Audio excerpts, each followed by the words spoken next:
जी, अस्सलाम वालेकुम वरहमतुल्लाहि वबरकातुहू। अपना नाम बताइए और मेरा नाम अमादुद्दीन है और मैं प्रोफेशन है मेडिकल स्टोर फार्मेसी है चलाता हूँ मैं। और मैं यहाँ कराची से 200 किलोमीटर दूर जामशोरो कोटरी से आया हूँ यहाँ। मैं डॉक्टर जाकिर नायक का बहुत बड़ा फ़ैन हूँ। मैं 15 साल से इनको सुन रहा हूँ। जी सवाल बताइए प्लीज। हाँ, सवाल ये है मेरा कि हमारे कुरान की आयत है अल-राशी वल मुर्तशी किलाहुमा फिन नार, रिश्वत देने वाला और रिश्वत देने वाला दोनों जहन्नमी हैं। तो हमारे मुल्क पाकिस्तान में काफ़ी इदारे हैं, मैं इदारे का नाम लेना नहीं चाहता, और हिंदुस्तान में भी होंगे और ममालिक में भी रिश्वत देते होंगे। तो हमारे मुल्क में यहाँ बहुत एक छोटी सी काम की वजह से रिश्वत देना पड़ जाता है, ना चाहते हुए भी। तो फिर इसके लिए हमें क्या करिए? दोषी कौन है फिर, हम या जो जिसको दे रहे हैं वो?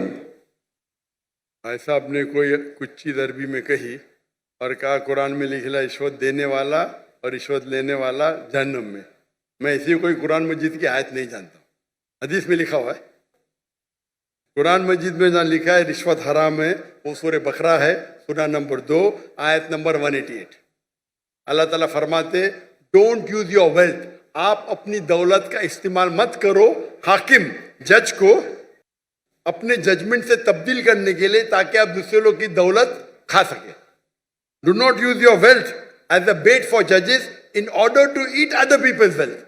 ये कुरान की आयत है, सूरह बकरा सूरा 2 आयत नंबर 188।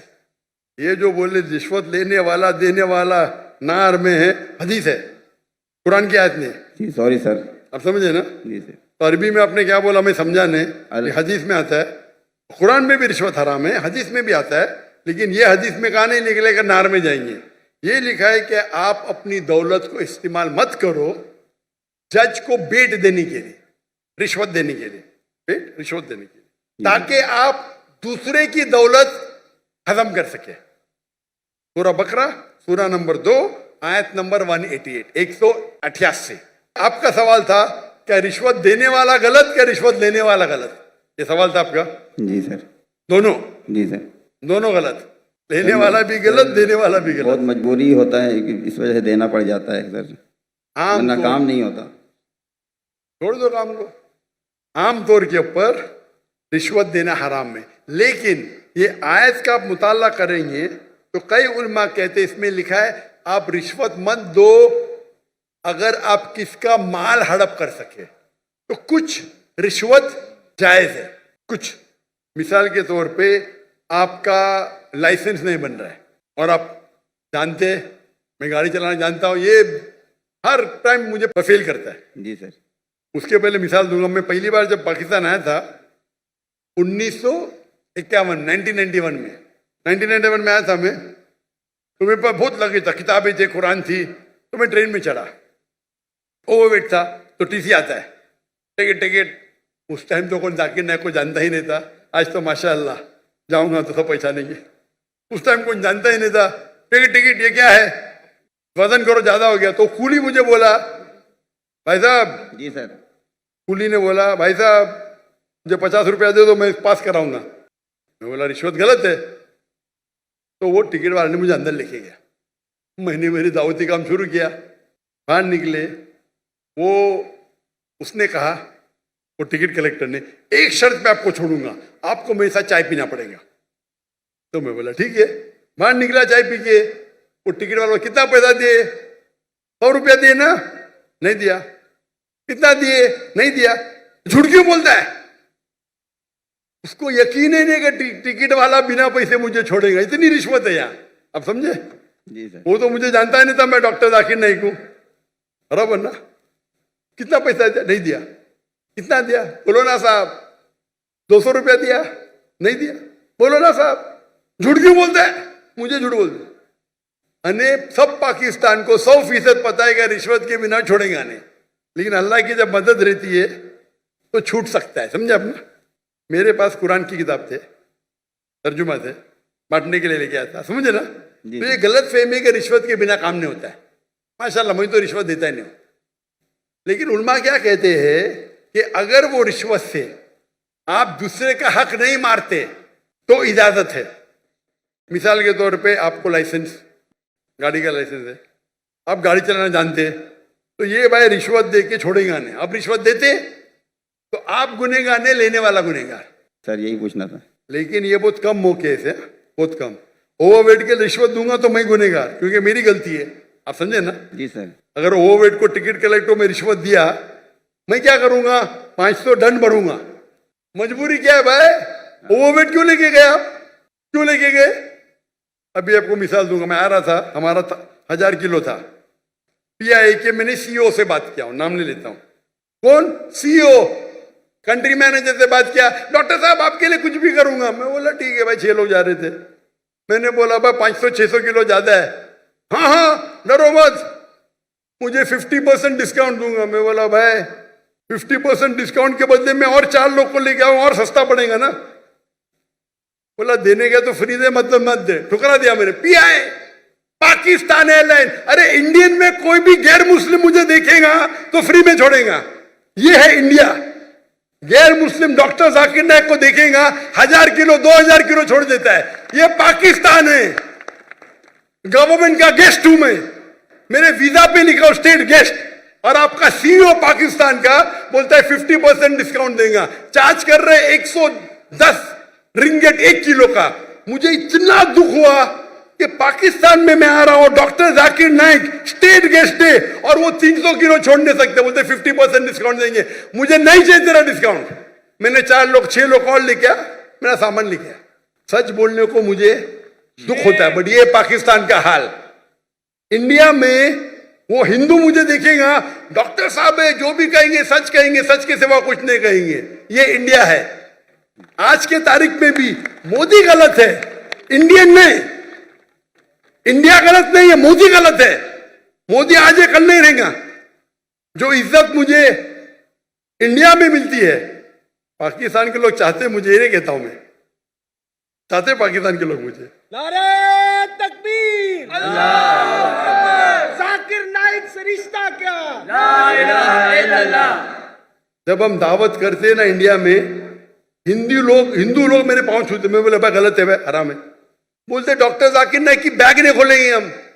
इतने जगह में इंडिया से घूमा, 50 लोग को लेके गया, कभी ओवरवेट दिया ही नहीं मैंने। हिंदू लोग बोलते भाई ये तो भाई भगवान का आदमी है, मैनेजर है मैनेजर। यहां तो मैं सीईओ से बात करता है, अरे डॉक्टर साहब मैं आपका फैन हूं। ये हाल है, ये हाल है हमारे देश का। एक स्टेट गेस्ट आ रहा है, शूटिंग करने के लिए सामान लेके आ रहा है। इतनी अफसोस की बात है। पैसा कुछ नहीं है भाई, अफसोस होता है कि ये हाल है हमारे देश का, पाकिस्तान का, जिसको मैं दिल से चाहता हूं। मैं अगर हिंदुस्तान की हिजरत किया वो सिर्फ मोदी की वजह से। जो मजा वहां आता है, और मजमा इससे बड़ा 10-10 लाख, वो 1 लाख बोला, गलत बोला, 10-10 लाख। और उर्दू में बात करने क्यों लगा मैं? मेरे बॉम्बे के पुलिस कमिश्नर बोलते जाकिर भाई, वो जाकिर भाई बोलते एवरीवन लव्स यू, लेकिन मैं आपसे नाराज हूं। मैं क्यों नाराज है भाई?